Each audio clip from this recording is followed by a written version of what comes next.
South Africans are awaiting a probable cabinet reshuffle. They're expecting new President Cyril Ramaphosa to make changes to his cabinet. It's not clear at this stage when that will be, though. The ruling ANC has assured people that it will move with speed to avoid any anxiety in the country. President Ramaphosa said in his recent State of the Nation address that he's reviewing cabinet positions. Some believe he could make the announcement this week, but the president has made it clear that he will only make a decision after extensive consultation. Let's get you more now on that story. I'm joined live from Johannesburg by CGTN's Angelo Coppola. Angelo, there's so much speculation at this stage. Do we have an idea of when this possible cabinet reshuffle is likely to take place? No, we don't actually have any clue when it's going to happen. That speculation is set to continue. There are no clues. Unfortunately, everyone was watching the special NEC meeting that took place in Pretoria on Sunday to provide some kind of a clue. The ANC, via the Secretary General there, Ace Magashula, was quick to point out that that particular meeting yesterday had been in the works for some while or some time now. So it wasn't planned to be used as an opportunity to canvass for a reshuffled cabinet. It was billed as a planning session to prepare the party for the 2019 elections and also to sort out the many committees that make the ANC function. The facts are these, as you've mentioned them. Ramaphosa has said he won't be rushed. He wants to consult widely. He doesn't appear to be in a hurry, and he wants to tie any reshuffle to an investigation into the size of his adopted cabinet, which is, he said, would take several months. So the speculation is set to continue until the president is ready to make any kind of announcement.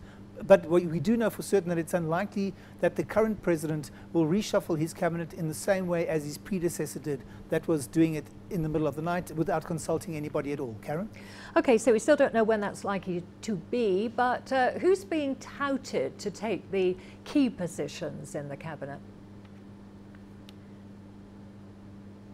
Okay, so let's start at the second level. That's the deputy president. That position seems to be up for grabs again. That follows a speech by Lindiwe Sisulu in Parliament last week. Some analysts are suggesting that she's now a strong counter candidate against David Mabuza.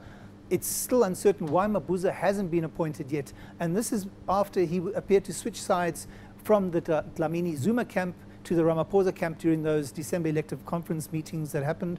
Meanwhile, the finance minister's post may be up for grabs, as Gigaba could be tainted while he was managing the public enterprises and home affairs portfolios. Gigaba will be appearing in front of the Eskom parliamentary inquiry this week to answer questions on state corruption in that state-owned entity. His possible replacement could be any one of the three previous finance ministers. On the other hand, the public enterprises post could also be offered to ex-finance minister Pravin Gordhan on a limited term contract. It's a critical post considering that huge government bailouts and guarantees have put immense pressure on the fiscus. The mining minister appears to have been sidelined.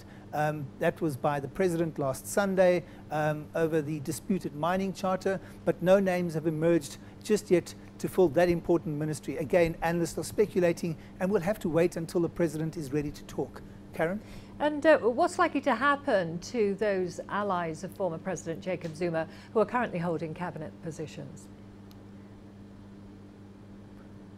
Well, that's the million-dollar question. President Ramaphosa is said to be walking a tightrope here. That's according to some analysts I've been speaking to. He wants to rebuild unity within the party, but at the same time, he's got to keep promises he made during his campaign for that top party spot.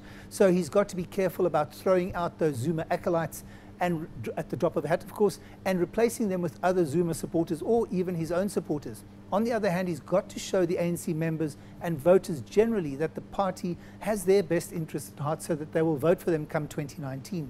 So he's got a tough, he's got to be tough on corruption, obviously, and people involved in corruption, being the ministers and the deputy ministers, and that immediately targets several ministers in the current and past cabinets. So Ramaphosa could take a hardline approach there and dismiss all of those ministers that are tainted or involved in potentially corrupt activities and risk the party splitting.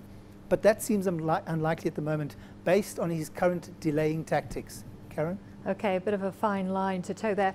Thank you very much. That was Angelo Coppola there in Johannesburg for us on the probable cabinet reshuffle in South Africa.